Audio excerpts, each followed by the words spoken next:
কসম খাচ্ছেন।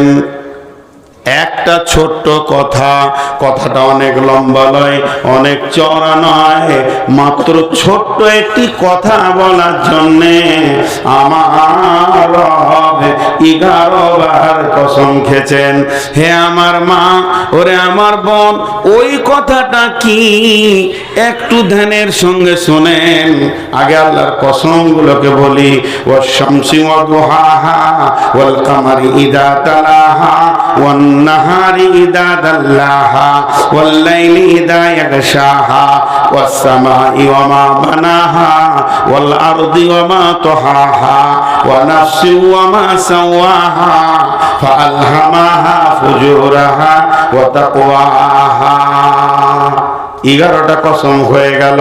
এবার আল্লাহ 11টা কসমের পর বলছেন, কাদ আফলাহা মান যাক্কাহা ওয়া কাদ খাবা মান দাসাহা।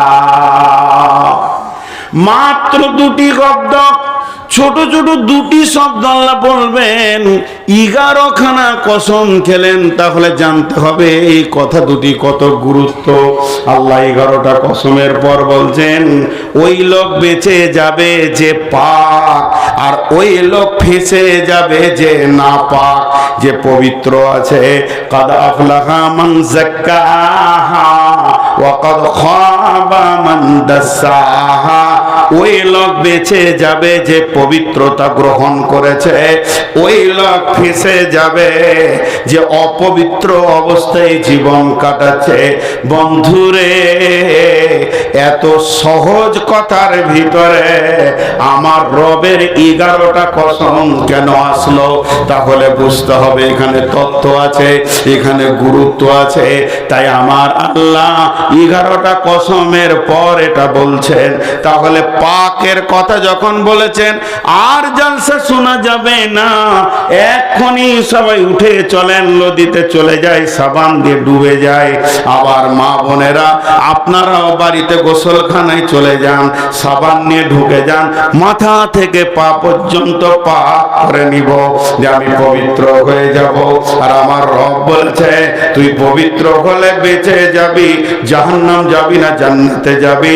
না পাক থাকলে ফেঁসে যাবি, জান্নাত যাবি না জাহান্নাম চলে যাবি। গোসল করে নিব। আল্লাহ তো এটা বলেননি।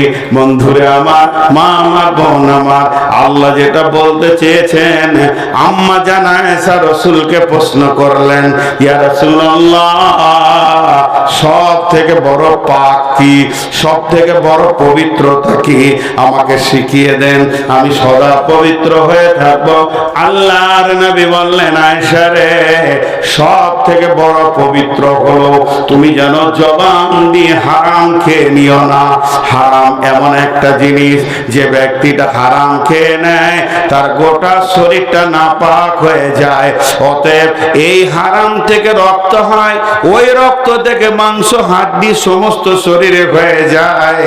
ওই লোকটি যদি সারা জীবন তেলাওয়াত আর তাহাজ্জুদেও কাটায়, যতক্ষণ পর্যন্ত সোনার খাদ আগুনে বের করা ছাড়া দ্বিতীয় কোনো রাস্তা নাই, তেমনি ওই লোকটাকে আল্লাহ জান্নাতে তখনই দেবেন, সেই পরিমাণ খাদকে জাহান্নামে আগে বের করে নেবেন, তারপরে দেবেন।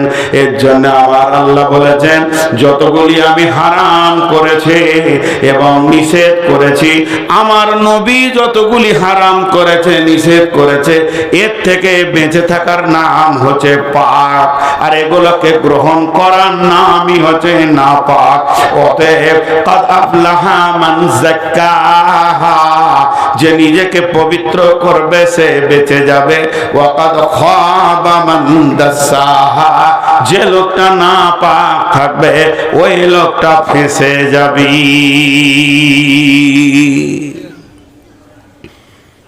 এটা শুধু উপমা দিলাম মাত্র। আসল কথা এবার এক দিয়ে শুরু করছি, যে প্রকৃত বাঁচবে কে কিয়ামতের মাঠে। একটা হাদিস না বলে পারছি না, সময় সাপোর্ট করবে কিনা। 12:30টায় ছেড়ে দৌড়তেই হবে আমাকে, বাস না ধরলে কালকে বহু দূরে। জি, আমার সঙ্গে যোগাযোগ করছেন, ওনার নাম বানি ইসরাইল ভাই না? মাঝে একবার মনে হচ্ছিল যে বলি যে যাব না, আসছি কিষানগঞ্জ থেকে, আবার কালকেও কিষানগঞ্জে। কীরকম ডেটটা এখানে ফাঁকে পড়ে গিয়েছে, হুঁশি রাখতে পারি নাই। পাগলা মানুষ, বুদ্ধি কম তো, যে ঘটনাটা ঘটে গেছে। আশেপাশে জালসা থাকে, ধুলিয়ানে তো ভালো হয়। তো যাই হোক, আমি আপনাদের সামনে একটা ছোট্ট কথা তুলে ধরছি এবং খুব তথ্যবহুল কথা বলে দিচ্ছি ভাই। আল্লাহ রসুল বলেছেন, এটা সেই হাদিস, যে কিয়ামতের মাঠে যখন হিসাব চলবে, তো আল্লাহ যদি কাউকে বলে দেয় কেন, বাস ওকে জেনে নিতে হবে আমি জাহান্নাম চললাম। মানে পৃথিবীর মানুষ, আমি হয়তো আজকে জালসে আসলাম না, বিরাট বিভ্রাট হয়ে গেল, কমিটি অপমান হলো, যা হলো। 10 দিন 15 দিন 1 মাস পর কমিটি আমাকে প্রশ্ন করলো যে আপনি আসলেন না কেন। পাক্কা মিথ্যা কথা বলছি যে আমার শ্বশুর মারা গিয়েছিল, জলজ্যান্ত লোকটা বেঁচে আছে, কিছু করার নেই। আরে বলা যায় কি না?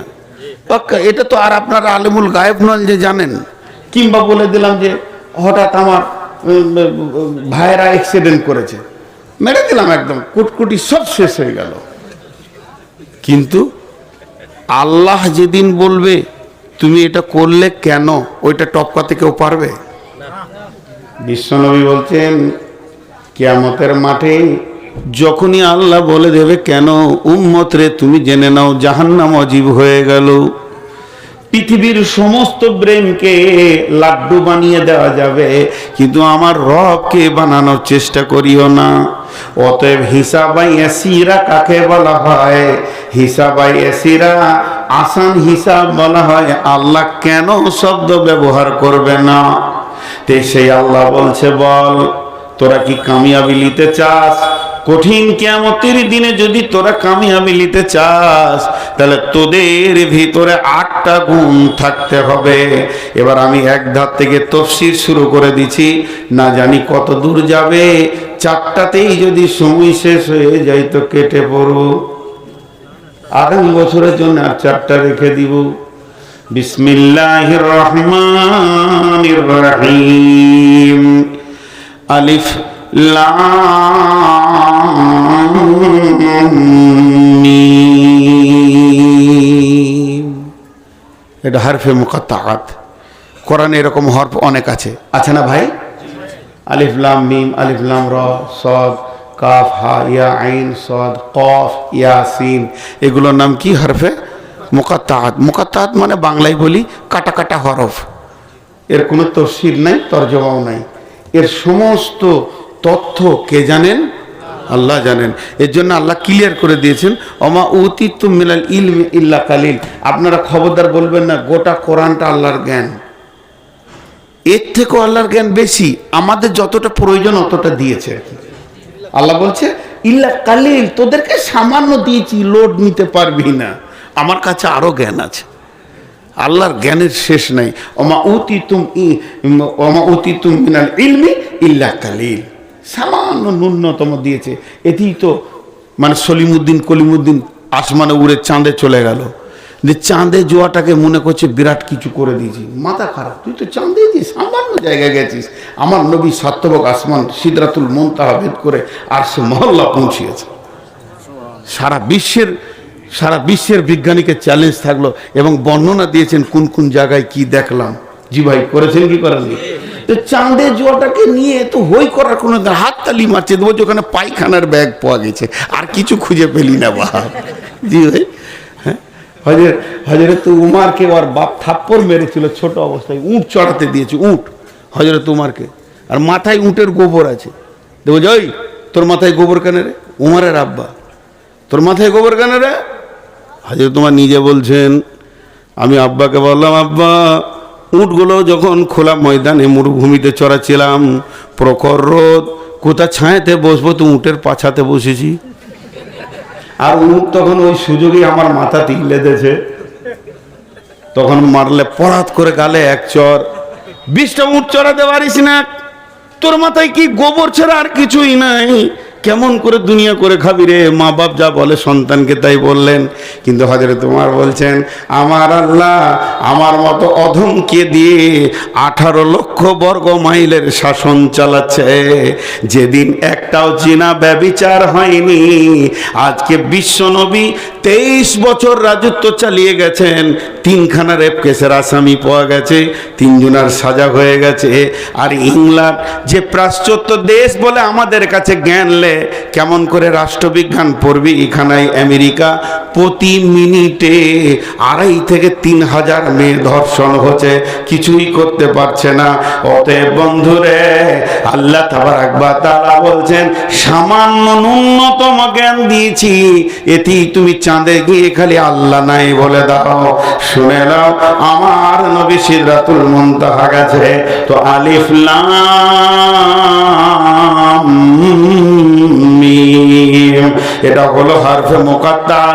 এর ভিতরে কি গভীর তথ্য আছে, এর মাত্র আল্লাহ ছাড়া কেউ জানে না। প্রত্যেকটি মুফাসসির লিখে দিয়েছেন ওর নিচে, ওয়াল্লাহু আ'লামু বিমুরাদি, এর ব্যাপারে আল্লাহ যথেষ্ট জানে। কোরআন কয় পারা? আর একবার জিজ্ঞেস করব, কোরআন কয় পারা? আর একবার জিজ্ঞেস করি, কোরআন কয় পারা? কিছুই জানেন না। কোরআন 40 পারা, কোরআন 60 পারা, কোরআন 90 পারা, কোরআন 120 পারা আছে না? শরীয়ত, তরিকত, হাকিকাত, মারিফাত, তান্ত্রিক, তামাসিক, যান্ত্রিক, রাজসিক, পীর বাবার কাছে আছে বাকিটা। পীর বাবার কাছে আছে, শুধু দিয়েছে আমাদেরকে এতটা, বাকি পীর সাহেবের কাছে গেলে পাওয়া যাবে। জোরে বলেন নাউজুবিল্লাহ। এদের সব থেকে বড় মুফাসসিরের নাম কি জানেন? এই বেদাতীদের বড় মুফাসসিরের নাম হলো মনসুর আলী চিশতি, কুষ্টিয়া, বাংলাদেশ বাড়ি। সে অনেক ছন্দ লিখেছে, সেই ছন্দের মধ্যে বলছে কি, সোনার আদমের বিসমিল্লাহর ফল পাইবি রে একদিন। ওরে কোরআনে তোর লিখায় আছে আহলি পিলামার মিম, সোনার আদমের বিসমিল্লাহর ফল পাইবি রে একদিন। কালেমা পড় মুখে, মাথা নামাজ পড় মাথা ঠুকে, উকিল না ধরলে মামলা দায়ের করবে কে? সোনার আদম রে বিসমিল্লাহর ফল পাইবি রে একদিন। আর পাশে একটা খালি দুয়ারি থাকবে, ও মাঝে মাঝে বলবে আয় হারে, ও কিচ্ছু জানে না, ওই 20 টাকা পায় আর কি, আয় হারে। শেষ হয়ে গেল। এরা আলিফ লাম মিমের তর্জমা করতে গিয়েছে, বলছে এটা তথ্য আমাদের পীর সাহেব জানে, কেউ জানে না। এর জন্য একজন মুফাসসির বলছে, শুনে লাও, লাম থেকে মালাক, মালাক মানে ফেরেশতা, আলিফ থেকে আল্লাহ, মিম থেকে মোহাম্মদ, লাম থেকে মালাক জিবরাইল। আল্লাহ, মোহাম্মদ, জিবরাইল এর ভিতরেই জড়িত আছে, পৃথিবীর কেউ তর্জমা জানবে না। অতএব আল্লাহ বলেন আলিফ লাম মিম। এটা শেষ হয়ে গেল। এইটাকে নিয়ে বললে অনেক সময় চলে যাবে। নাম্বার 1, যালিকাল কিতাব লা রাইবা ফীহি। 1 নম্বর দিয়ে ধরলাম, 8টা নম্বর আসবে।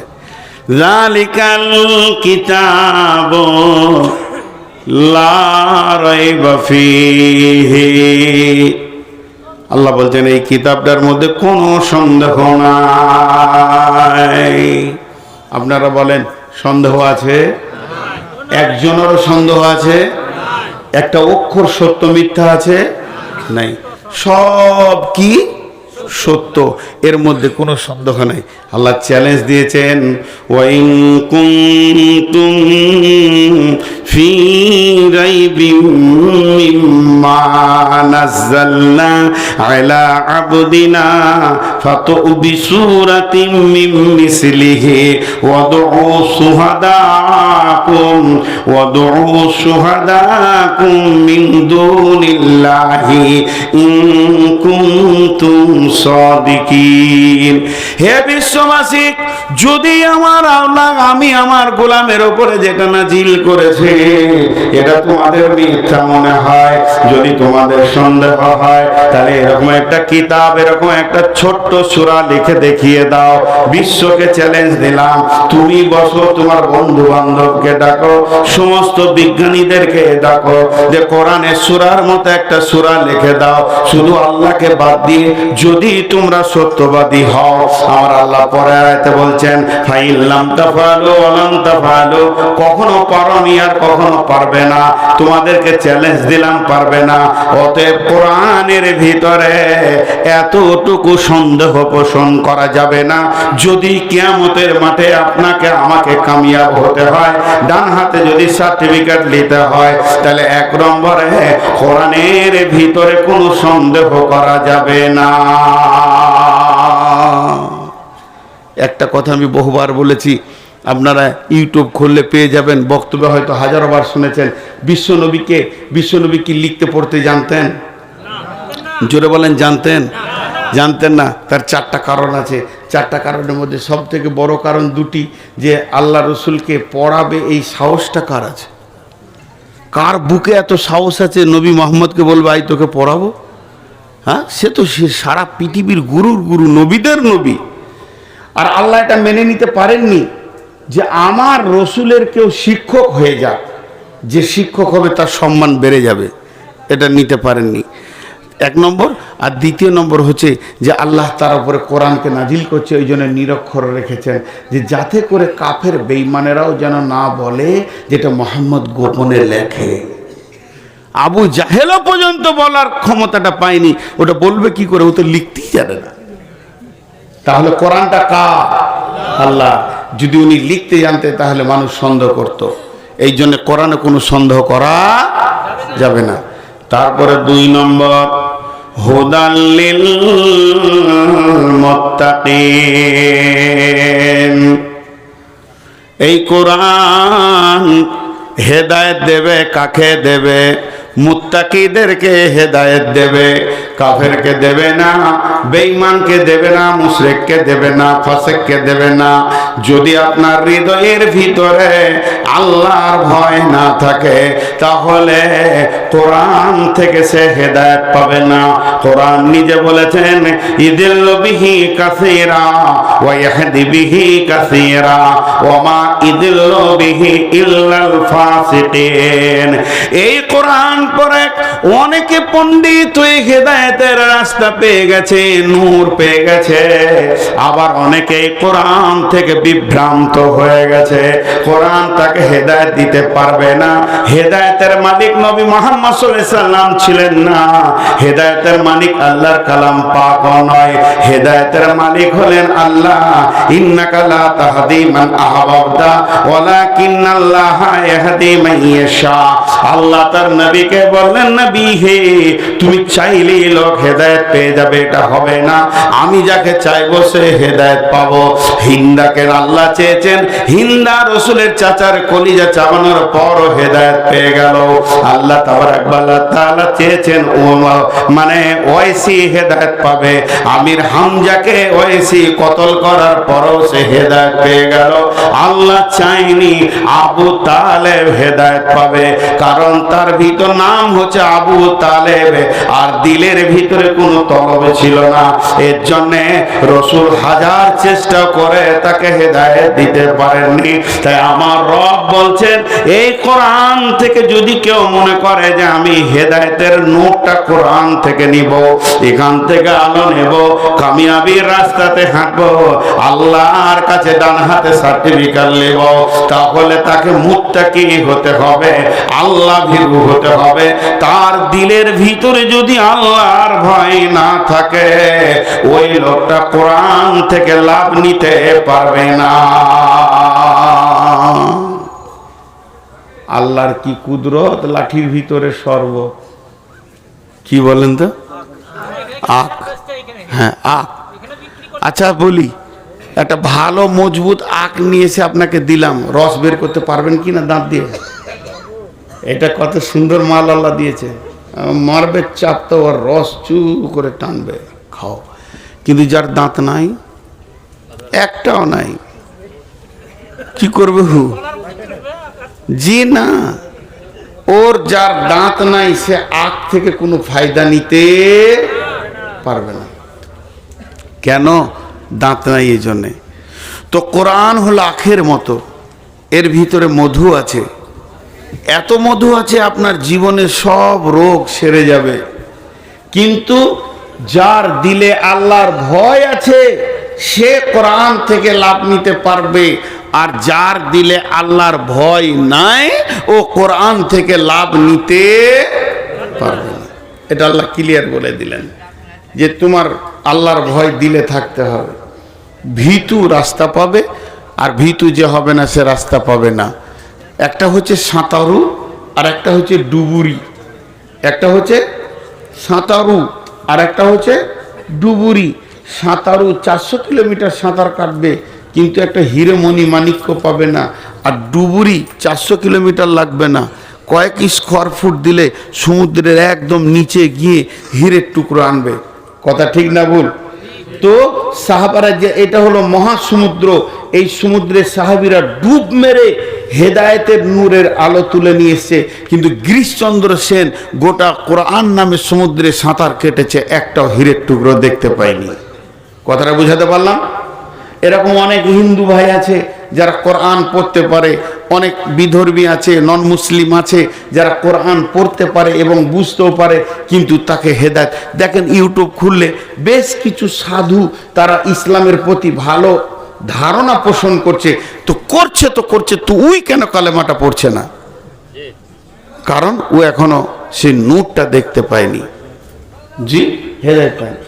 গিরিশচন্দ্র সেন বিসমিল্লাহ শুরু করে মিনাল জিন্নাতি ওয়ান নাস পর্যন্ত গোটা কোরআনে তরজমা লিখলো বাংলাতে, কিন্তু হেদায়েতের নোটটা খুঁজে পেল না। কিন্তু হযরত ওমর গোটা কোরআন নয়, একটা গোটা সূরাও নয়, শুধু সূরা তহার একখানা আয়াত তার বোনের মুখ থেকে শুনলো, ইন্নানি আনাল্লাহ লা ইলাহা ইল্লা আনা ফাবুদুনি ওয়া আকিমিস সালাতা লিযিকরি। একটা আয়াত শুনো, হেদায়েতের দরজা খুলে গেল, মহাসমুদ্রে যেন হীরের আলো পেয়ে গেল, আর সমস্ত গহ্বর অন্ধকার কেটে গিয়ে নিমজ্জিত অন্ধকার থেকে বের হয়ে নূরের আলো দেখতে পেল, তার জিন্দেগিটা চেঞ্জ হয়ে গেল। তাই আমার আল্লাহ বলছেন, যালিকাল কিতাব লা রাইবা ফি, আমার এই কিতাবটার মধ্যে কোনো সন্দেহ নাই। তবে একটা জিনিস জানতে হবে, হেদায়েত ওই লোকটা পাবে এই কিতাব থেকে, সে কে? হুদাল লিল মুত্তাকিন, যে লোকটা মুত্তাকি হবে ও হেদায়েত পাবে। আর যার দিলে আল্লাহর ভয় নাই, যে আল্লাহ ভীরু নয়, ওই লোকটা হেদায়েত পাবে না। হাজি ভাই, আপনাদের অত্র এলাকা ভগবানগোলা এলাকা খুব আসি, এমনকি হরিরামপুর, রানীতলা বহু ঘুরেছি। এখানে প্রথম এসছি, তো এখানে একটা দুটো করে লোক উঠতেই আছে। তো আপনাদের কি মানে আমি কি আপনাদেরকে বুঝাতে পারছি না এরকম কিছু, বা এই টাইমে লোক পালায়, এটা কি? হ্যাঁ না, আপনাদের বিরক্ত লাগছে কি বিষয়টা? তো এই লোকগুলো উঠছে কেন? হেলমেট লে পেশাব করতে যাচ্ছে, পুলিশে ধরবে নাকি যে পাছা খুললে তুমি হেলমেট লাগাওনি? জি ভাইয়েরা, একটু ধৈর্য ধরে শুনেন, যত বেশি যাব তত ভালো লাগবে। আল্লাহর ভয়। হযরতে উমর একদিন সাহাবীদের ভিতরে কথা বলছেন, রে রাসূলের সাহাবীরা, তোমরা একটা কথা আমাকে বলো, বিশ্বনবী আল্লাহর ভয় কাকে বলেছে কেউ বলতে পারবে কি? আমি তো রসুলের কাছে শুনেছি আল্লাহর ভয় কাকে বলে আমি উমার জানি, তবে আমার দিল চাইছে তোমাদের কাছ থেকে একটু জানবো। তোমরা কেউ কিছু বলতে পারবে কি? উবাই ইবনে কাব বলছেন আমিরুল মুমিনিন খলিফাতুল মুসলিমিন, আল্লাহর ভয় কাকে বলে আমি রসুলের কাছ থেকে শুনেছি। হযরত ওমর উবাই ইবনে কাবকে বলছে তুমি আমার কাছে এসো এবং বর্ণনা করো আল্লাহর ভয় কাকে বলে। হযরত উমরের কাছে উবাই ইবনে কাব এলেন, আসার পর বলছেন আমিরুল মুমিনিন খলিফাতুল মুসলিমিন, পৃথিবীর বুকে আপনি অনেক রাস্তা হেঁটেছেন, অতিক্রম করেছেন, বহু রাস্তা দেখেছেন, তবে আমি জিজ্ঞেস করি যে কোনোদিন সংকীর্ণ রাস্তায় হেঁটেছেন কি? সংকীর্ণ রাস্তা বলতে কি? এইদিকে একটা জমি, এইদিকে একটা জমি, দুই জমির মাঝে যেটা থাকে কি বলেন? আল। আল পথে হেঁটেছেন কি? ডান দিককার জমিওয়ালা তার জমির ফসলকে কাঁটা দিয়ে দিয়ে দিয়ে দিয়ে দিয়ে দিয়ে বেড়া দিয়েছে, বাঁ দিককার জমিওয়ালা তার জমিকে কাঁটা দিয়ে দিয়ে বেড়া দিয়েছে, দুই দিকে কাঁটার বেড়া, মধ্যখানে আল পথ। এরকম কোনোদিন হেঁটেছেন কি? লোকটি একটু উবাই ইবনে কাব কি যখনই এই কথাটা উমারকে বললেন, হযরত উমর একটু বিলক্ষণ চুপ থেকে বলছে হ্যাঁ আমি হেঁটেছি। হযরত উবাই ইবনে কাব বলছেন আমিরুল মুমিনিন ওই রাস্তাটা কিভাবে হেঁটেছিলেন একবার দেখাতে পারবেন কি? তখন বলছে হ্যাঁ দেখাতে পারবো। গায়ের চাদরগুলো গুটিয়ে নিল, জুব্বাটাকে গুটিয়ে নিল, মধ্যখানে এক পা দু পা করে ফেলতে লাগলো, আর মুখে বলছে রে উবাই ইবনে কাব, আমি এতটাই সতর্কতা অবলম্বন করেছিলাম না ডান দিকে ঝুঁকি না বাঁ দিকে ঝুঁকি, ডান দিকে ঝুঁকলেও কাটা লাগবে, বাঁ দিকেও ঝুঁকলে কাটা লাগবে, সুতা ছেড়ে যাবে, কাপড় ছিঁড়ে যাবে, কামড়া চামড়া কেটে যাবে, রক্ত বের হয়ে যাবে, নানান ভয় দিলের ভিতরে রেখে হেঁটেছিলাম। উবাই ইবনে কাব বলেন বাস বাস বাস বাস, আল্লাহর নবী এটা কি আল্লাহর ভয় বলেছেন? এই পৃথিবীটা এমন একটা জায়গা মুমিন মুসলমানের জন্য পৃথিবীটা প্রশস্ত নয়, পৃথিবীটা অতি সংকীর্ণ হয়ে গেছে। একদিকে বেশ্যা, একদিকে রান্ডি, একদিকে সুদ, একদিকে জুয়া, একদিকে এনজিও, একদিকে আপনার কিনা লুডো, আর একদিকে দাবা, একদিকে মদ, একদিকে আপনার জুয়া তাস, এইদিকে চারিদিক যেন শয়তান কাঁটাতে ভরে দিয়েছে। যার দিলে আল্লাহর ভয় আছে, নিজেকে গুনাহ থেকে বাঁচিয়ে বাঁচিয়ে বাঁচিয়ে বাঁচিয়ে আপনি যেমন গোটা রাস্তাটা অতিক্রম করেছেন, ওই লোকটা গোটা হায়াতটা নিজের গুনাহ থেকে বাঁচিয়ে কবর পর্যন্ত নিয়ে যাবে। এরই নাম আল্লাহর ভয়। তাফসীর ইবনে কাসিরে দিয়েছে এই হাদিসটা জালিকাল কিতাব লা রাইবা ফীহি, এই কিতাবের মধ্যে কোনো সন্দেহ নাই, হুদাল লিল মুত্তাকিন, হেদায়েত পাবে কে? যে লোকটা মুত্তাকি হবে। আর মুত্তাকির লক্ষণ কি? আল্লাহকে ভয় করে নিজেকে গুনাহ থেকে বাঁচাবি।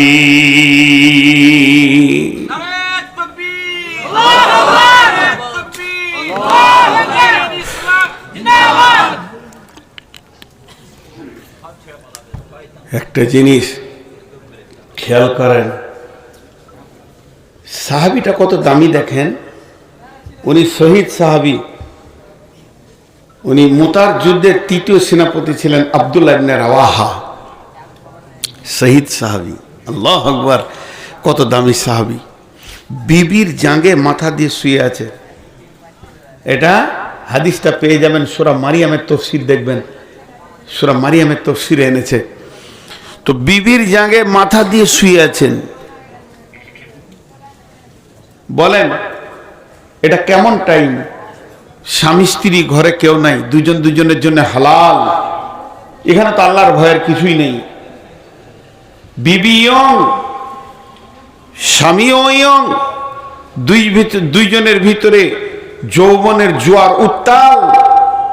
সেই অবস্থায় বিবির জাঙ্গে বালিশ লাইনি মাথা দিয়ে শুয়ে আছে। শুয়ে থাকতে থাকতে হঠাৎ দুটি চোখ দিয়ে অশ্রু গাল বয়ে এসে বিবির জাঙ্গে পড়ছে, কাঁদছেন, নাক ফুলছে, মুখ লাল হয়ে গেছে, চোখ দিয়ে অশ্রু বইতে রয়েছে। বিবি স্বামীকে বলছেন, মা স্বামীর কান্না দেখে বিবিও কাঁদতে শুরু করেছেন। স্বামীর কান্না দেখে বিবিও কাঁদতে শুরু করেছেন। এমন সময় স্বামী বিবিকে বলছেন, মা ইবকি কে তোমাকে কাঁদালো? কি এমন তুমি চিন্তা করেছো যে তুমি কাঁদছো কেন? বিবি উত্তরে বলছেন, বাকাই কালে বাকাইকে, আপনি কাঁদছেন এর জন্য আমি কাঁদছি স্বামী আমার। তখন স্বামী আবার বিবিকে বলছে, বেগম রে, প্রিয়া রে, ভালোবাসা রে বিবি আমার, তুমি আমার কান্নাটা দেখেছো কিন্তু আমার মুখের কাছে তোমার কানটা নাই। আমি যে একটা কি বলছি এটা বিড়বিড় করে তুমি শোনার চেষ্টা করো। উনি একটা কোরআনের আয়াতকে, সূরা মারিয়ামের 71 নম্বর আয়াতকে ঘুরিয়ে ঘুরিয়ে পড়ছেন। বিসমিল্লাহির রহমানির রহিম। ওয়া ইন মিনকুম ইল্লা ওয়ারিদুহা কানা আলা রাব্বিকা হাতমান মাকদিয়া। শেষ হয়ে গেল। আবার বলছেন, ওয়া ইন মিনকুম ইল্লা ওয়ারিদুহা কানা আলা রাব্বিকা হাতমান মাকদিয়া। এবার বাংলায় বলি, বলছি বেগম রে, আমার আল্লাহ কি বলছেন শোন। আমার আল্লাহ এই আয়াতে বলছেন, তুই ইমানদার হ চাই বেঈমান হ, তোদের আসল ঘর জান্নাতে পৌঁছাতে গেলে আমি তোদের জন্য একটা রাস্তা বানিয়েছি, রাস্তাটাকে অজীব করে দিয়েছি, পা দিতেই হবে। তার নাম হচ্ছে পুলসেরাত। এমনকি বিশ্ব নবীকেও এই পুলসেরাত দিয়ে গিয়ে জান্নাতে ঢুকতে হবে। এই পুলসেরাত থেকে কেউ রেহাই পাবি না রে বিবি। আমার আল্লাহ কথাটা বারবার বলতে রয়েছে, তাই আমার ওই আয়াতটা মনে পড়ে গেছে। যদিও তোর ঝেঙ্গে মাথাটা আছে, তুই হলি আমার জীবনের ভোগ, আর যে জায়গাতে মাথাটা রেখেছে আমার ভোগ সামগ্রীগুলি আমার মাথার কাছে রয়েছে। তারপরও আমার ব্রেন চলে গেছে পুলসেরাতের দিকে আল্লাহর ভয়ে। এরপরে আব্দুল্লাহ ইবনে রাওয়াহা বলছেন, বেগম রে, সেই পুলসেরাতের ব্যাখ্যা আমার নবী কি দিয়েছে জানিস? নবী বলেছেন পুলসেরাতের দুই দিকে বড় বড় বৃক্ষ গাছ রয়েছে আগুনের। সে গাছগুলো কেমন? মরুভূমিতে একটা গাছ পাওয়া যায় সাআদান, সাআদান গাছের মতো সেই গাছটা। ওই গাছের ফলগুলো হলো আকর্ষির মতো, বংশীর মতো মাছ ধরা ধারালো। সেগুলো কোটি কোটি পুলসেরাতে ঝুলছে রে বেগম। যখন মানুষ ওই দিকে পার হবে, একটা বংশী যদি চামড়াতে বিঁধে যায়, আল্লাহর নবী বলছেন, বেগম রে, আর জান্নাত যাওয়া যাবে না। আমি সেই পুলসেরাতের ভয়ে কাঁদছি। অতএব কোরআন থেকে হেদায়েত নিতে গেলে আল্লাহর ভয়ের ভরপুর বুকটা ভরা থাকতে হবে। এর জন্য নবীজি বলেছেন, তাকওয়া হাহুনা। এই জায়গায় যদি রবের ভয় থাকে, কোরআনের প্রতিটি আয়াতে হেদায়েতের নূর পাওয়া যাবে।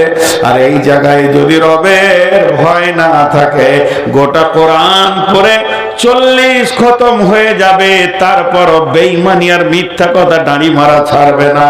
তার কারণ কোরআন হেদায়েত দেওয়ার মালিক নয়। তা আমার রব বলছে, গোলাম রে, কঠিন কিয়ামতের মাঠে যদি ডান হাতে সার্টিফিকেট নিয়ে কামিয়াব হতে হয়, আল্লাহর ভয়কে তোমাকে রাখতে হবে। যালিকাল কিতাব লা রাইবা ফীহি হুদাল লিল মুত্তাকিন। এই কিতাবে কোনো সন্দেহ নাই, হেদায়েত পাবে মাত্র মুত্তাকিরা।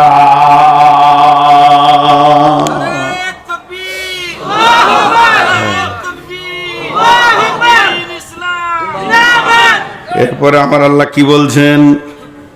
আল্লাযীনা ইউমিনুনা বিল গায়বি আল্লাযীনা ইউমিনুনা বিল গায়বি। সকলে একবার মহব্বতের সঙ্গে বলি, আল্লাযীনা ইউমিনুনা বিল গায়বি। এটা যত কঠিন তত আসান।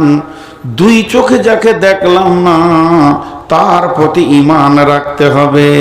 ফেরেশতা দেখি না, ঈমান রাখতে হবে। পুলসেরাত আছে, বিশ্বাস করতে হবে। কবরের আযাব আছে, শাস্তি আছে। কবরে আনন্দের ঘুম আছে, বিশ্বাস করতে হবে। মিজান কিয়ামতের মাঠে দাঁড়ি পাল্লা দাঁড় করানো হবে, সত্য। আল্লাহর আরশ আনা হবে, সত্য। হাজে কাউসারের পানি থাকবে, সত্য। বিশ্বনবী পারমিশন পাবে পানি পান করানোর, সেটাও সত্য। পুলসেরাত আছে, এটাও সত্য। জাহান্নাম দাও দাও করে জ্বলছে, এটাও সত্য। জান্নাত আপনাকে স্বাগতম দিবে, এটাও সত্য। একদম মরার পর থেকে নিয়ে জান্নাত জাহান্নাম পর্যন্ত লম্বা একটা জিন্দেগি আছে। মা আমার, খালা আমার, বেটি আমার, এর উপরে ন্যূনতম সন্দেহ পোষণ করলে হবে না, দৃঢ় বিশ্বাস রাখতে হবে। জি, একটা হিন্দু ছেলে, নন মুসলিম ছেলে মসজিদে ঢুকেছে। ঢুকে একবার ডান দিকে দেখছে, একবার বাঁ দিকে দেখছে, কিছুই নাই। কাকে ডাকো তোমরা? প্রশ্নটা কত সুন্দর। ছেলেটা যাদবপুর কলেজের লাস্ট ইয়ারের ছেলে, ইউনিভার্সিটির MA করছে। চারটিখানি ছেলেরাই সায়েন্সের ছেলে। কাকে ডাকেন? প্রশ্নটা করছেন কাকে? যিনি পৃথিবী থেকে চলে গেছেন, আল্লাহ জান্নাত নসিব করুন, গোলাম আহমদ মর্তুজাকে। জি, আমার জেলার মানুষ তো। আমি ওনার সঙ্গে অনেকবার বসেছি একসঙ্গে, আমাকে ভালোবাসতেন। আমি ওনাকে দেখা করতে যেতাম। আমাদের একটা সম্পদ ছিল, পৃথিবী থেকে চলে গেছেন। জি, আল্লাহ জান্নাত নসিব করুন, আল্লাহুম্মা আমিন। তো ওনাকে প্রশ্ন করেছেন, উনি তখন বললেন, জি আমরা হলাম দুর্বল, আপনারা হলেন সবল। তোরা আরো খুশি হলো। কয়েকজন ছেলে ভার্সিটি যাচ্ছিলেন, উনি বর্ধমান থেকে মেমারি যাচ্ছিলেন। বলে আমরা কেন দুর্বল, তোমরা কেন সবল বলো তো? বলে আমরা দুর্বল এই জন্যই যে আমরা, আল্লাহ তো দূরের কথা, আল্লাহকে তৈরি করা তো দূরের কথা, কোরআনে প্রত্যেকটা সূরাতে একটা করে বিসমিল্লাহ আছে, আছে না নাই? কিন্তু সূরা তওবাতে মৌলানা সাহেব লিখে দিতে পারবে? ক্ষমতা আছে? আল্লাহ দেননি, রসুল লাগাননি, কারো ক্ষমতা নাই, লিখে দিই। সারা পৃথিবীর সমস্ত কাগজগুলো দেন, গোটা মাদ্রাসায় যত কাগজ আছে মৌলানা বিসমিল্লাহ লিখে ভরে দেবে, কিন্তু ওখানে লিখতে পারবে? তাহলে এটা দুর্বল না সবল? দুর্বল। কিন্তু তোমরা সবল। নিজের আল্লাহকে নিজের হাতে বানাও, তারপর আবার তাকে ধরে ডুবিয়ে দাও। তাহলে তোমাদের মতো সবল কে আছে? এইভাবে বলতে বলতে প্রশ্ন করা হচ্ছে।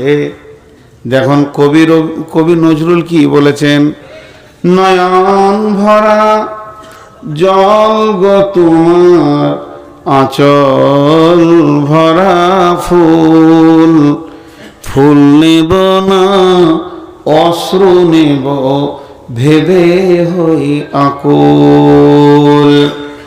ফুল যদি নি তোমার হাতে, জল রবে না নয়ন পাতে, অশ্রু নিলে ফুটবে না প্রেমেরই মকুল। নয়ন ভরা জল গো তোমার, আঁচল ভরা ফুল। মেয়েটা আঁচলে করে ফুল নিয়ে এসেছে, ছেলেটাকে বলছে ফুল লাও, চোখের পানিতে কাঁদছে, হে প্রেমিক তুমি আমার হাতে ফুলটা গ্রহণ করো। তখন প্রেমিক বলছে, নয়ন ভরা জল গো তোমার, আঁচল ভরা ফুল, ফুল যদি নি তোমার হাতে, যদি আমি ফুলটা নিয়ে নিই তাহলে অশ্রু বেদনার তোমার শুকিয়ে যাবে, চোখের পানি আর থাকবে না। আর অশ্রু যদি চোখের নিই তাহলে প্রেমের ফুল আর ফুটবে না। তাহলে আমি কোনটা নিব কোনটা না নেব? প্রেমিকার চোখের পানি গোলাপ ফুলের থেকে অনেক মূল্য, যত কামবে তত ভালো লাগবে। এর জন্য আমার আল্লাহর মতো বিশ্বে বড় প্রেমিকার নাই। আমার আল্লাহ বলছেন আমাকে তিনটে জিনিস ভালো লাগে, তার মধ্যে আমার গোলাম যখন রাতে উঠে আমার প্রেমে কান্না করে, আমাকে এত ভালো লাগে তার গুনাহগুলোকে আমি নেকিতে পরিণত করে দিই। কত ভালো লাগে সেই প্রেমিক। বিশ্বে যত প্রেমিক আছে যাকেই আপনি ধরবেন সে খতম হয়ে যাবে। বাপ মরবে, মা মরবে, বিবি মরবে, ছেলে মরবে, মাল সম্পদ নষ্ট হয়ে যাবে।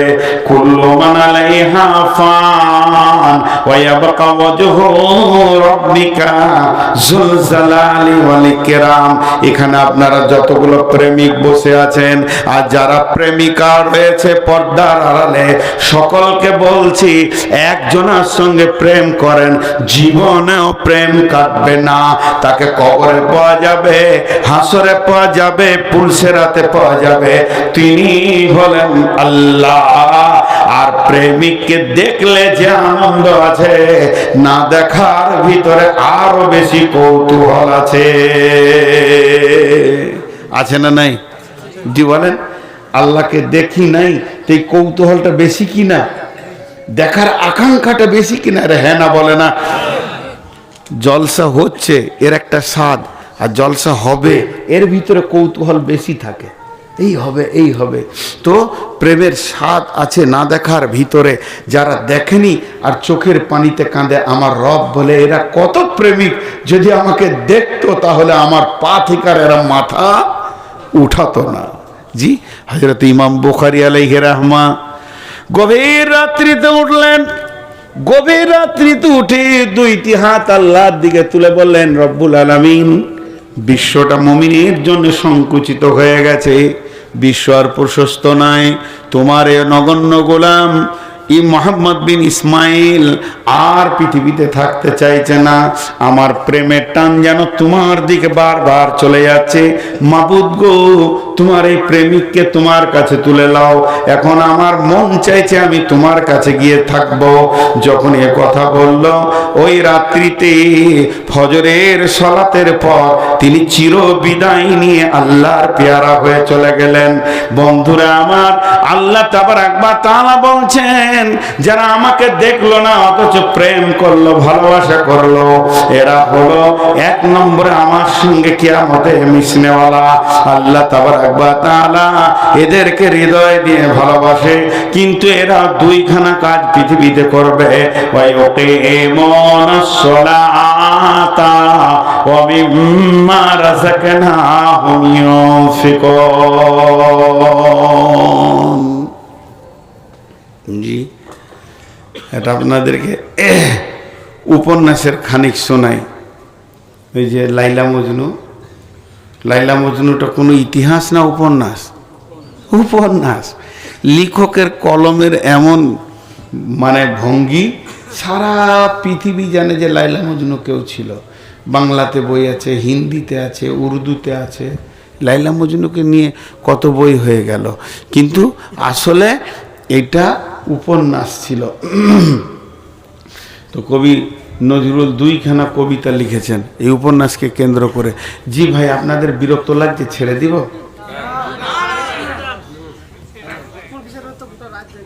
হ্যাঁ, সব যে কেটে পড়ছে চেয়ার। আচ্ছা, একটু পানি খায়। আসলে না, লাগবে না। পানি খাচ্ছি না, এই যে জিভটাকে স্লিপ করছি। আমি 4খানা ওষুধ খেয়েছি, আমার সুগার 480। এই কথা বলতে বলতে জিভ শুকিয়ে আঠা হয়ে যায়, তখন একটু করে পানি দিই, পিয়াস লাগেনি। দোয়া করেন যেন তাড়াতাড়ি মরে যায়। এবারে কবি নজরুলের কবিতাটুতে শুনেন, খুব ভালো লাগবে। জি, ওই লাইলি, লাইলি হচ্ছে বাদশার মেয়ে, তাকে ঘরে ভরে তালা মেরে দিয়েছে কটুস করে, আর বেরিতে দিবে না ওর বাপ। আর মজনু হচ্ছে গরিব, ছিঁড়া কাপড় পরে কেঁদে বেড়াইছে, লাইলি লাইলি রে, কেঁদে বেড়াইছে, পথে ঘাটে কাঁদছে। তোর একটা খাস বাঁধি আছে লাইলার, তো ওই বাঁধি ওকে নাস্তা দেয়, খায়। সব নাস্তা খেতে পারে না, মজনুর প্রেমে ঘরে ভরা আছে, তো অর্ধেক নাস্তা দেয় যে আমার মজনুকে দিয়ে আসগা। তো ও রাস্তা দিয়ে যায়, এই মজনু কে আছে? তো একটা যুবক বলছে আমি, বলছে খেয়ে নাও নাস্তা। পরের দিন ঠিক টাইমে বসে আছে, ও ওর বন্ধুকে বলেছে মার্কেট ভালোই চলছে, এইদিকে লাইলান, এটা উপন্যাস বলছি, ভাববেন না যে আবার কোরআন হাদিস বলছি, উপন্যাসই বলছি। তো ওইদিকে আবার পরের দিন নাস্তা যায়, এই যেতে যেতে যেতে যেতে 1 মাসে 22 জন 25 জন নাস্তা খেয়েছে। তখন লাইলিকে ভয়ে বলছে, ভয়ে ভয়ে, লাইলি তুমি তো বাদশার মেয়ে, আর আমি তোমার ঘরে বাঁধি, ঝিয়ের কাজ করি, আমি কাজের মেয়ে, ভয়ে বলতে পারছি না বোন, ঘটনা তো খুব খারাপ। আমার তো মনে হচ্ছে তুমি একজনাকে প্রেম করেছিলে, কিন্তু এখন তো আমি 25টা মজনু দেখলাম 1 মাসে। বলে করেছিস কি রে? বলে প্রতিদিন নতুন নতুন মজনুতে নাস্তা খেয়েছে। তখন বলছে যা, আজকে নাস্তা নিয়ে যা, আর একটা খালি প্লেট আর ছুরি নিয়ে যা, চাকু ধারালো। বলে যদি নাস্তা খাওয়ার আগে খালি বুকের মাংস কেটে দেয়। দিয়ে বলছে কে মজনু আছে? বলে আমি মজনু। বলে নাস্তা খাও? বলে দাও। বলে আগে মাংস কেটে দাও। জামিলা এগিয়ে যাও। সব কেটে গেল। এবার নদীর ধারে এক পাগলা বসে আছে, লাইলি লাইলি। তখন ওর বান্দিটা মনে করছে এই হবে রে, এই আমি লাইলির বান্দি এসেছি। বলছে আজ তোকেই ধরে চুমু খায়। কত প্রেম! এটা লাইলির ঘরের মাটি, লাইলির গা, চুম খেয়েছে। দিয়ে বলছে মাংস কেটে দাও। মাংস কেন? কলজেটা কেটে দিব। বলছে তুমিই নাস্তা খাও। জি। এরপরে লাইলি কোনো রকম তালা টালা ভেঙে কষ্ট করে মজনুর কাছে চলে এসছে। তখন মজনুর চোখ মুজে আছে, চোখ মুজে কি বলছে, যেমন লা ইলাহা ইল্লাল্লাহ। প্রথম কি বলছিল? লাইলা লাইলা লাইলা লাইলা লাইলা লাইলা লা ইলাহা ইল্লাল্লাহ। প্ল্যাটফর্ম চেঞ্জ, বুঝতে পেরেছেন তো? এখন কোথায় চলে গেছু? আল্লাহর প্রেমে চলে গেছে। এবার আল্লাহর প্রেমে যখন ও চলে গেছে, লাইলি আবদ্ধ আছে, আল্লাহ তো আবদ্ধ নেই। আল্লাহকে লাইলা বলে বলে দিলে শান্তি চলে এসছে, যত প্রেম নোংরা যা ছিল সব ধুয়ে মুছে পরিষ্কার হয়ে গেছে, এখনো আল্লাহর খাস বান্দা হয়ে গেছে। তখন লাইলি এসেছে, আর কাজে লাগবে। যে লাইলি বলছে, লাইলি তোমার এসেছে ফিরিয়া, মজনু গো আঁকি খোল। মজনু তোমার কাঁদন শুনিয়া, নদী মরু পর্বতে, বন্দিনী আজ ভেঙেছে পিঞ্জরা, বাহির হয়েছে পথে। আজ দক্ষিণা বাতাস বহে অনুকূল, ফুটেছে গোলাপ নার্গিস ফুল, অগবুলবুল সেই ফুটন্ত গুল, বাগিচায় কেন দোল, মজনু গো আঁকি খোল। আবেদন করছে মজনু, এবার চোখ খোল। তো লাইলা চলে এসছে। ও চোখ খুলবে কোথা? চোখকে তখন আরো চিপে ধরছে। কি বলছে দেখেন এমনি করে, মজনু। তখন বলছে লাইলি লাইলি ভাঙিও না ধ্যান, মজনু রে মিনতি, লাইলি কোথায় শুধু দেখি আমি লা ইলাহার জ্যোতি। পাথর খুঁজিয়া ফিরিয়াছি প্রিয়া, প্রেম দরিয়ার কূলে, আল্লাহর প্রেমের পরশমানিক কখন পেয়েছি ভুলে, সে মানিক যদি তুমি দেখো একবার, সে জ্যোতি যদি তুমি দেখো একবার, মজনুরে তুমি চাহিবে না আর। ইসুব জলেখা লাজমানে হারি দেখিয়া তার খুবসুরতি, লাইলি লাইলি ভাগিও না ধ্যান মজনুরে মিনতি, লাইলি কোথায় শুধু দেখি আমি, যারা বলেন লা ইলাহা ইল্লাল্লাহ, একটু জোরে বলেন ভাই, লা ইলাহা ইল্লাল্লাহুর জ্যোতি। আল্লাহ তাবারাক ওয়া তাআলা বলছেন, মুমিন রে আল্লাযীনা ইউমিনুনা বিল গায়বি, আমাকে যে দেখলো না অথচ ঈমানে পরিপূর্ণ করে দিল, তার ঈমান মেনে নিল, আল্লাহ মেনে নিয়েছে, আল্লাহ আছে, হাসর আছে, পুলসিরাত আছে, আযাব আছে, জান্নাত আছে, সুখ শান্তি আছে, হাজে কাউসার আছে, এবং কিয়ামতের মাঠে হিসাব দিতে হবে, নেকি বদি ওজন হবে, এইগুলোর উপরে টোটাল যে ঈমান আল্লাহ, এটা হলো 4 নম্বর, 3 নম্বর। আর 4 নম্বর হচ্ছে ওয়ায়ুকিমুনাস সালাতা, এবং সে নামাজ আদায় করবে। মুমিন কোনোদিন বেনামাজি হতে পারে না, আর বেনামাজি কোনোদিন মুমিন হতে পারে না। মুমিন কোনোদিন বেনামাজি হতে পারে না, আর বেনামাজি কোনোদিন মুমিন হতে পারে না। বেনামাজি কোনোদিন মুমিন হতে পারে না, মুমিন কোনোদিন বেনামাজি হতে পারে না। মুমিনের দ্বারা ছোটখাটো গুনাহ হয়ে যেতেই পারে, ভুলবশত, নামাজ ছাড়ার মতো গুনাহ সে করবে না। আর বেঈমানের দ্বারা বড় বড় নেকি হয়ে যেতে পারে, কিন্তু সে নামাজ পড়ার মতো নেকিটা করতে পারবে না। এটাই হলো মুমিনের সাথে একটা আপনার কিনা কাফেরের পার্থক্য। আল্লাহ তাবারাক ওয়া তাআলা বলছেন যে শুনলে যখনই আমার উপরে তোর বিশ্বাস আসবে, তখন তোকে প্রথম কাজে পাওয়া যাবে ওয়ায়ুকিমুনাস সালাতা, নামাজের কাতারে তোমাকে পাওয়া যাবে। আল্লাহ নবী বলছেন, মাঝরে আবার উম্মতকে বলে দিও, উম্মতের কানে ভরে দিও, লা তাতরুকান্নাস সালাতা মাকতুবাতান মুতাআম্মিদান, ফাইন্না মান তারাকাস সালাতা মাকতুবাতান মুতাআম্মিদান ফাকাদ বারিয়াত মিনহু জিম্মাতুল্লাহ। মাঝরে ইচ্ছা করে জ্ঞানবশত যেন এক ওয়াক্ত ফরজ নামাজ ছেড়ে দিও না। যে ব্যক্তি ইচ্ছা করে জ্ঞানবশত এক ওয়াক্ত ফরজ নামাজ ছেড়ে দেবে, আল্লাহর সঙ্গে বান্দার সম্পর্ক কেটে যাবে। জি ভাই, সৌদির জামাত এসেছিল একটা কেরলে, তো এক মদিনার লোকের সঙ্গে পরিচয় হয়ে গেছে কদিন জামাতের সাথে। তো উমরা করতে যে ওকে খুঁজছে, ওরা বাড়িতে গিয়েছে কাঠ ধরে। তো গেটম্যান বলছে দোকান মে হ্যাঁ, ওই কেরলেরই গেটম্যান আছে। দোকানে গিয়েছে, দোকানে যে সেলসের কাজগুলো কার করার হিন্দি জানে, ইন্ডিয়ান, বলছে মাকান মে হ্যাঁ, দোকান মাকান, মাকান দোকান। লোকটার খুঁজে পাওয়া যাচ্ছে না। মসজিদে নবীতে আজান হয়েছে, ও বলছে আর ওকে খোঁজার দরকার নেই, আমি তো ওকে খুঁজতে আসিনি, উমরা করতে এসেছি। সুন্নত নামাজ ধরেছে, দেখছে সামনেই হাজির জোহরের সময়। নামাজের শেষে দুইজন মোলাকাত হলো। তো মদিনাওয়ালা বলছে আপনি মেহমান, চলেন খাওয়া দাওয়া করি। হোটেলে গিয়ে খাওয়া দাওয়া সব হয়েছে।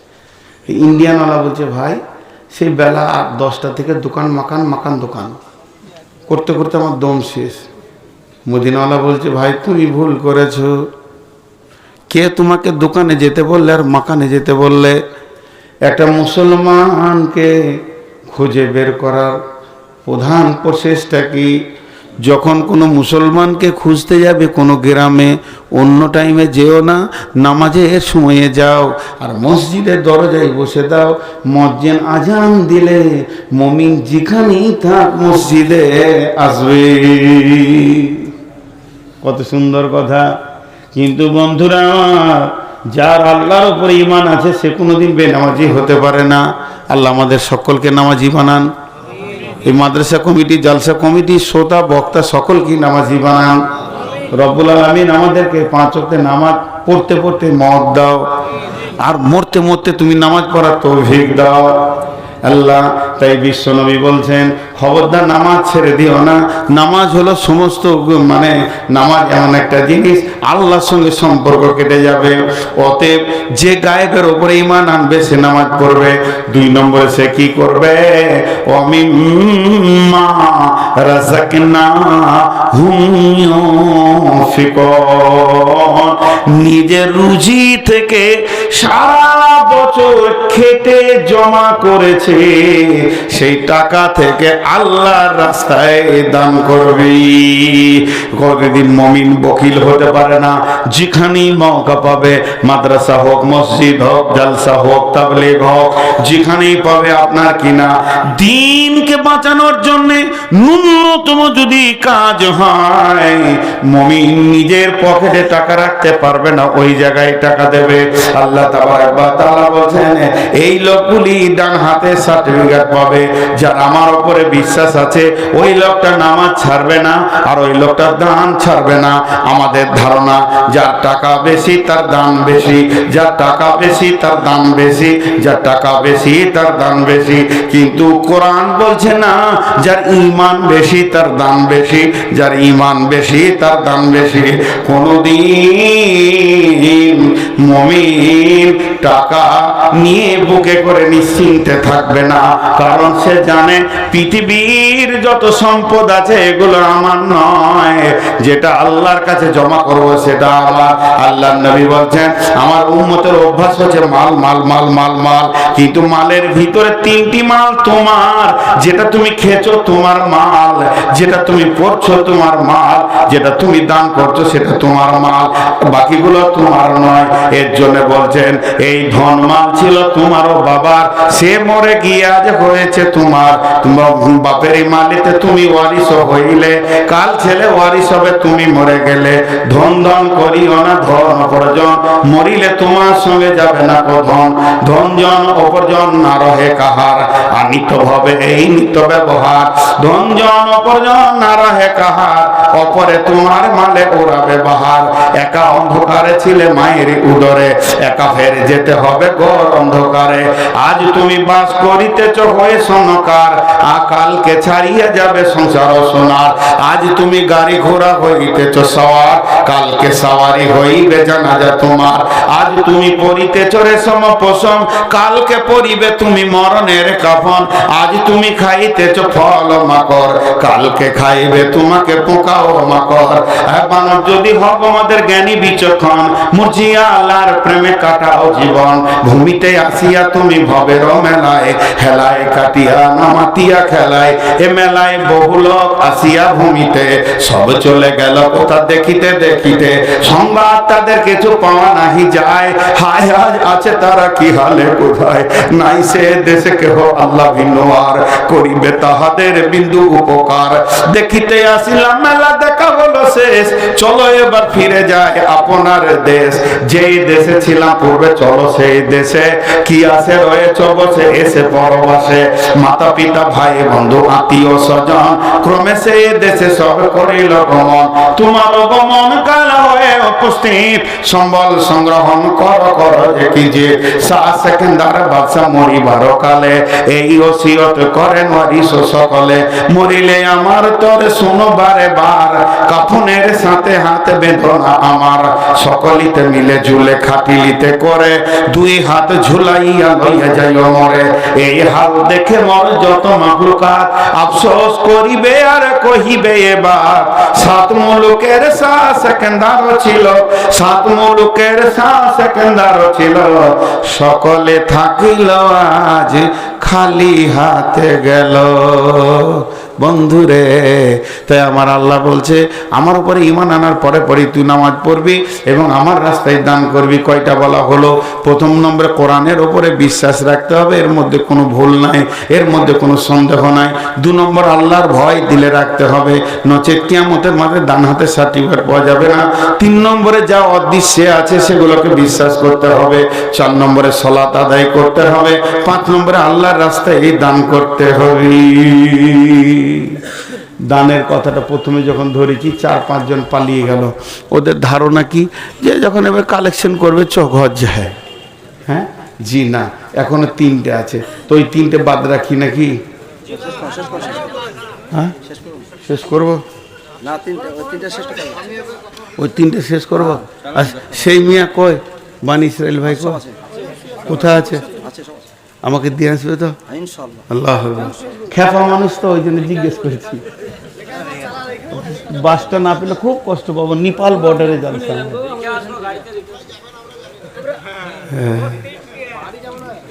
বসেন বসেন, উঠছে যে বড় ভাই উঠে গেল। আমি তো বায়ান ওকেই শুনেছিলাম, তো ও চলে গেলে তোদের বায়ান শোনা। বিষয়ের বাইরে একটাও কথা জিজ্ঞেস করবেন না। আমি বিষয়ের বাইরে বকি না। এটা খানিক, ওইটা খানিক, এইটা খানিক, জি না। সে বক্তাও নয়, আর ওরকম যে শোনে সে শ্রোতাও নয়। তো একটা জায়গা কমপ্লিট হোক। এবার আল্লাহ বলছেন ওয়াল্লাযীনা ইউমিনুনা বিমা উনজিলা ইলাইকা। প্রথমে এর মধ্যে কোনো সন্দেহ নাই বলতে হবে। আবার ওই কথাটাই আল্লাহ বলছেন ওয়াল্লাযীনা ইউমিনুনা বিমা উনজিলা ইলাইকা। তারা ঈমান আনবে এই কিতাবটার উপরে যেটা তাদের নবীর উপরে নাযিল করা হয়েছে। এবার আবার ঈমানের কথা কেন বললেন? তার এখন বললেন মানে এই কিতাব মোতাবেক তারা কাজ করবে, কিতাব যা বলেছে তা শুনবে, এই কিতাবের উপরে তারা চলবে। কিতাবের ভিতরে একটা রোড আছে, রোডটাকে তারা ধরে নিবে। এবার একটা ঘটনা শোনাই। বিশ্বনবী ফজরের নামাজ পড়ে সালাম ফিরতেন, আসসালামু আলাইকুম রহমতুল্লাহ, আসসালামু আলাইকুম রহমতুল্লাহ। সাহাবীরা তসবিহ করতেন, নবীজিও তসবিহ করতেন, সুবহানাল্লাহ আলহামদুলিল্লাহ। এরই ভিতরে কোনো দিন নবী বলতেন, রে আমার সাহাবীরা, তোমরা কেউ স্বপ্ন দেখেছো কি? বলো, স্বপ্নের মানেটা আমি বলবো। কখনো কখনো নবীজি বলতেন, আমি স্বপ্ন দেখেছি, তোমরা শোনো। কখনো কখনো নবীজি বলতেন না, তারপরও সাহাবীরা বলতেন, ইয়া রাসূলুল্লাহ, আজকে রাত্রিতে একটা স্বপ্ন দেখেছি, আপনি বলে দেন কি মানে হবে। ঠিক নবীজি সালাম ফেরার পর মুক্তাদির দিকে বসে তসবিহ করছেন, এমন সময় একজন সাহাবী উঠে দাঁড়ালেন, ও দয়ার নবী গো, আজকে রাত্রিতে আমি একটা স্বপ্ন দেখলাম। সাহাবীরা সব কাতার ভেঙে এসে বসলো, আরে স্বপ্ন দেখেছে রে, চল শুনবো। সবাই এসে বসলো। আবু বকর রসুলের পাশে এসে বসলেন, পাশাপাশি 2 জন মুখে পূব দিকে বসে আছেন। আর ও এসে বললো, কি বলছি জানেন? আল্লাহ নবী, আমি দেখলাম আমার মাথার উপরে একটা কালো ঘন মেঘ, জমাট কালো। খানিক পরে দেখছি বৃষ্টি শুরু হয়ে গেল। তো বৃষ্টিটা পানি লয়, মধু বৃষ্টি হতে লাগলো। তারপরে দেখছি জিন আর ইনসান সেই মধু পান করতে শুরু করেছে। কেউ পেট ভরে খেলো, কেউ 1 ঘুট 2 ঘুট খেলো, কেউ হালকা চিকে দেখলো, কেউ খেলো না। ইয়া রাসূলুল্লাহ, তারপরে দেখছি সেই বৃষ্টির ভিতরে একটা মোটা রশি ঝুলছে। একটা লোক ওই রশি ধরে উঠে চলে গেল, দ্বিতীয় লোক চলে গেল, তৃতীয় নম্বর যেছে তো রশিটা ধরেছে তো কট করে কেটে গেল, কিন্তু লোকটা বড় মজবুত, গিঁট দিয়ে চলে গেল। আমার ঘুম ভেঙে গেল। ওর বলা হয়ে গেল স্বপ্ন। এবার আবু বকর কি করছে? আবু বকরের দিকটা দেখেন। আবু বকর একবার রসুলের দিকে তাকাচ্ছেন, একবার স্বপ্ন দেখনালার দিকে তাকাচ্ছেন, আবার রসুলের দিকে তাকাচ্ছেন, আবার স্বপ্ন দেখনালার দিকে তাকাচ্ছেন। বারবার যখন এরকম করছেন, নবীজি বলছেন, আবু বকর তোমার ব্যাপার কি? নবীজিকে তখন আবু বকর বলছেন, ইয়া রাসূলুল্লাহ, আপনি তো হায়াতে বেঁচে আছেন, মজলিসে আছেন, আর এই ভাই যে স্বপ্নটা দেখেছেন, যদি আপনি আমাকে বলেন ওর তফসিরটা কি হবে, ওর স্বপ্নের মানেটা কি হবে, তা আমি বলতে রাজি আছি। আমার ভিতর উতল পাতল করছে, শুধু আপনার পারমিশনটা নেওয়ার জন্য আমি এরকম করছি। নবীজি বললেন, আবু বকর রে, তাহলে তুমি তরজমা করো। আবু বকর বলতে শুরু করলেন, ভাই বসেন, আপনি যে কালো জমাট মেঘ দেখেছেন ওটা কোনো মেঘ নয়, ওটা হলো ইসলামের সুশীতল ছায়া। কোনো একদিন এ পৃথিবীর মাটিতে কালেমার পতাকা উড়বে, ইসলামের পতাকা উড়বে। সেদিন মানুষ শান্তির ছায়া পেয়ে দুঃখ বেদনা ভুলবে, কালেমার পতাকা উড়বে। রবে না সেদিন হাহাকার, রবে না অন্যায় অবিচার, মাজলুম তার উচিত বিচার পেয়ে জীবনের শান্তির শ্বাস ফেলবে। যেদিন এই পৃথিবীতে কালেমার পতাকা উড়বে, তৌহিদের পতাকা উড়বে। বিধবা পাবে মনে সান্ত্বনা, এতিম ভুলে যাবে মাতৃহারা পিতৃহারার বেদনা। সকলে আনন্দতে হাসবে, যেদিন এই পৃথিবীর মাটিতে কালেমার পতাকা উড়বে, শান্তির পতাকা উড়বে।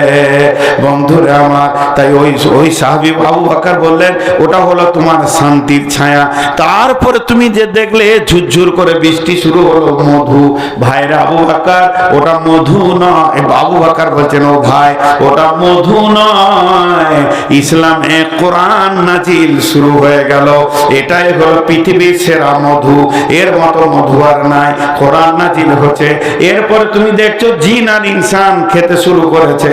যে পেট ভরে খেয়েছে কোরআনের হাফেজ হবে, যে এক ঘুট দু ঘুট খেলো 2-4টা সূরা ইয়াদ করবে, যে সামান্য চিখে দেখেছে কুল হয় ইন্নাতাইনা মুখস্থ করবে, সূরা ফাতিহা মুখস্থ করবে। আর যে খেলোই না, কোরআন নামে নিয়ামতটা আল্লাহ তাকে পৃথিবীতে দেবে না। ও ভাই আবু বকর বলছেন, ও ভাই আল্লাহর গোলাম, এরপরে তুমি সেই বৃষ্টির ভিতরে একটা রশি দেখেছো, এটা রশি নয়, এটা কোরআনের একটা আয়াত। ইহদিনাস সিরাতাল মুস্তাকিম, এটা হলো কামিয়াবির রাস্তা, সফল কামের রাস্তা। ওই রাস্তাতে তুমি একটা লোককে দেখেছো চলে যেতে, তার মানে বিশ্বনবী পৃথিবী থেকে চলে যাবেন। এরপরে তুমি দ্বিতীয় লোক দেখেছো, ওটা আমি আবু বকর পৃথিবী থেকে চলে যাব। এরপরে তুমি তৃতীয় লোক দেখেছো ধরতে গেছে, কেটে গেছে, ছিঁড়ে গেছে, লোকটা বড় মজবুত, গিট দিয়ে চলে গেল, হযরত উমর চলে যাবে। তবে কাটা ছিঁড়া কেন দেখলে? তার কারণ হচ্ছে উমরকে শহীদ করা হবে। অতএব বন্ধুরে, আল্লাহ তাবারাক ওয়া তাআলা বলেন, ওয়াল্লাযীনা ইউমিনুনা বিমা উনজিলা ইলাইকা, তোদের উপরে যেটা নাজিল করা হয়েছে, তোর নবীর উপরে যেটা নাজিল করা হয়েছে, এইটার উপরে সম্পূর্ণ বিশ্বাস রেখে আমল চালিয়ে যা। এই কোরআনের রাস্তা, এর ভিতরে একটা হাই রোড আছে, যে সোনালী রোডটা ধীরে ধীরে আপনাকে আল্লাহর কাছে কামিয়াবির জায়গায় পৌঁছে দেবে। অতএব কোরআনের রাস্তা তুমি ছাড়িও না। আবার আল্লাহ তাবারাক ওয়া তাআলা বলছেন, ওমা উনজিলা মিন ক্বাবলিকা, এর পূর্বে যত কিতাব ছিল, আসমান থেকে 120 খানা কিতাব এসেছে ভাই আমার, কম বেশি। তার মধ্যে 4টা হলো মেন, একটা হলো কোরআন, তৌরাত, ইনজিল, জবর। তো এই 4টা ছাড়া আরো কিতাব আছে। যত রাসূল যত কিতাব এনেছেন সবগুলোর উপরে আমাদেরকে বিশ্বাস করতে হবে, কিন্তু চলতে হবে কার উপরে? আদর্শ কার হবে? নবী মুহাম্মদুর রাসূলুল্লাহ সাল্লাল্লাহু আলাইহি সাল্লামের উপরে। 7টা বলা হয়ে গেল, 8 নম্বরটা বাকি আছে। মাঝে 2 মিনিট কথা বলবো, যে 8 নম্বরটা বলবো। যতটি লোক বসে আছে এই 8 নম্বরটা বলবো, পুরো 12:30টায় ছাড়বো, পুরো 2 ঘন্টা হয়ে যাবে। আজকে ভেবেছিলাম 1.5 ঘন্টা পর পারবো না, কিন্তু যে কোটি লোক বসে আছেন আলহামদুলিল্লাহ 8টা হয়ে যাবে। কিন্তু আমার দাবি, আপনারা আর উঠবেন না, মা বোনেরাও উঠবেন না, দোয়া পরে একসঙ্গে ছাড়বো। মাত্র 11টা মিনিট চেয়ে নিচ্ছে ইনশাআল্লাহ। আর উঠে না। যে উঠবাকে বলবো ভাই বসেন, হাতে ধরছি পায়ে ধরছি, কি বেজ্জুতি যে হবে। ও আমি ব্যয়, আমার শরম নাই। জি, তাহলে 8টা হয়ে গেল। একবার গুনিয়ে দিই। এই কিতাবটার মধ্যে কোনো সন্দেহ নাই, আল্লাহর ভয় থাকতে হবে, হেদায়েত পাবে। গায়েবের ওপর ঈমান থাকতে হবে, নামাজ পড়তে হবে, দান করতে হবে, পূর্বের কিতাবের ওপরে ঈমান রাখতে হবে, এবং যে কিতাব নাজিল করেছে তার ওপরও ঈমান রাখতে হবে। আর 8 নম্বরটা হলো, সকলে আমার সঙ্গে বলেন, অবিল আখিরাতি হুম ইউকিনুন। সকলে বলেন, অবিল আখিরাতি হুম ইউকিনুন। আখিরাতের ওপরে দৃঢ় বিশ্বাস রাখতে হবে। শেষ আজকের বক্তব্য। কঠিন আখিরাত। সাহাবীটার নাম হযরতে হারিস রাদিয়াল্লাহু তাআলা আনহু। আল্লাহ নবী বললেন, হারিস এদিকে এসো। হারিস কাছে আসলেন। নবীজি বললেন, হারিস রে, তোমার ইমানের খবর আমাকে দাও, তোমার ইমান কেমন আছে? হারিস দাবি করছেন, ইয়া রাসূলুল্লাহ, ইয়া হাবিবাল্লাহ, আমার ইমান 100-তে 100 আছে, 1 ইঞ্চি কমে নাই। নবীজি বলছেন, হারিস রে, তুমি যে নিজের এতটা দাবি করছো মজবুত যে আমার 1 ইঞ্চি ইমান কমে নাই, আমার 100-তে 100 ইমান আছে, তাহলে তোমার দাবিটা সত্য কি করে তুমি আমাকে বুঝাবে? তুমি আস্তে আস্তে আমাকে কোচ দাও, কেন তুমি এত বড় দাবি করছো? হযরত হারিস বলছেন, ইয়া রাসূলুল্লাহ, সকাল থেকে বিকাল সন্ধ্যা, সকাল থেকে দুপুর, দুপুর থেকে বিকাল, বিকাল থেকে সন্ধ্যা, সারা দিনটা আমার কেমন হালাতে কেটেছে শুনেলেন আপনি। এবং আল্লাহর কালাম পাক জান্নাতের ব্যাপারে যেমন যেমন যেমন যেমন বলেছেন, আমি যেন 2 চোখে, যেন শব্দ ব্যবহার করেছি, আমি যেন 2 চোখে জান্নাতের নিয়ামতগুলো দেখতে পেয়েছি সকাল থেকে সন্ধ্যা পর্যন্ত। পক্ষান্তরে আপনি যেমন জাহান্নামের কথা বলেছেন, আগুন ছেঁড়াছিঁড়ি করছে, যার জাহান্নামীরা আর্তনাদ করছে, তারা চিল্লাইছে, সেখানে গরম পানি রয়েছে, রক্তের নদী রয়েছে, পুঁজের নদী রয়েছে, সেখানে জঘন্য জঘন্য সাহাবীরা মানে ফেরেশতারা কষ্ট দিচ্ছে। সে যেন আমি 2 নজরে দেখতে পেয়েছি জাহান্নামের কামরাগুলো খালানো হচ্ছে, জাহান্নামীদের আর্তনাদ যেন আমার কানকে ঝাঁঝিয়ে দিয়েছে। ও দয়ার নবী গো, আমি কবর থেকে নিয়ে জাহান্নাম পর্যন্ত, এবং হাসর থেকে নিয়ে পুলসেরাত পর্যন্ত, আর জাহান্নাম থেকে নিয়ে জান্নাত পর্যন্ত সব যেন 2 চোখে যেমন মানুষ দেখে, আমার এতটা বিশ্বাস আপনার কথার উপরে, আমি ওই রকম 2 চোখে দেখতে পেয়েছি। আল্লাহ নবী বললেন, হারিস রে, তুমি যে ইমানের 100 দাবি করেছো, আমি নবী মুহাম্মদ তোমার ইমানের রিজাল্ট দিচ্ছি, নবী মুহাম্মদ সাল্লাল্লাহু আলাইহি সাল্লাম রিজাল্ট দিচ্ছি, তুমি 100-তে 100 ইমানদার।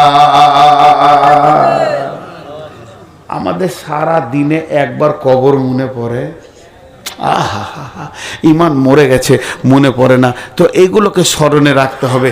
এই টোটাল 8টা গুণ, টোটাল 8টা গুণ, কোরআনের ওপরে বিশ্বাস, আর আল্লাহর ভয়, গায়েবের ওপরে ঈমান, আল্লাহ, নামাজ পড়তে হবে, আবার দান করতে হবে, কিতাবের উপর ঈমান রাখতে হবে, আমাদের পূর্বের কিতাবের রাখতে হবে, আর আখিরাতকে জ্বলন্ত চোখে রাখতে হবে।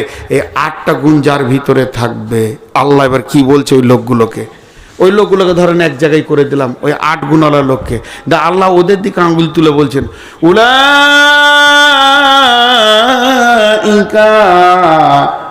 আলা হুদাম মির রাব্বিহিম। এটা বাংলায় বলি, ওরা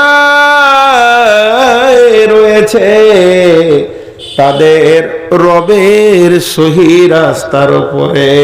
আবার আরেকবার বলছেন, ওয়া উলাইকা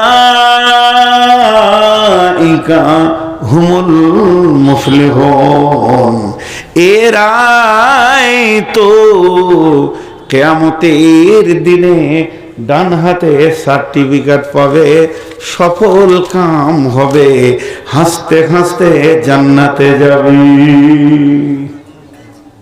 বান শেষ, বিষয় শেষ। 2টি দোয়া দিচ্ছি, জোরে আমিন বলবেন। হে আল্লাহ, তুমি আমাদেরকে আজকের এই তাফসীরের উপরে পূর্ণাঙ্গ আমল করার তৌফিক দাও।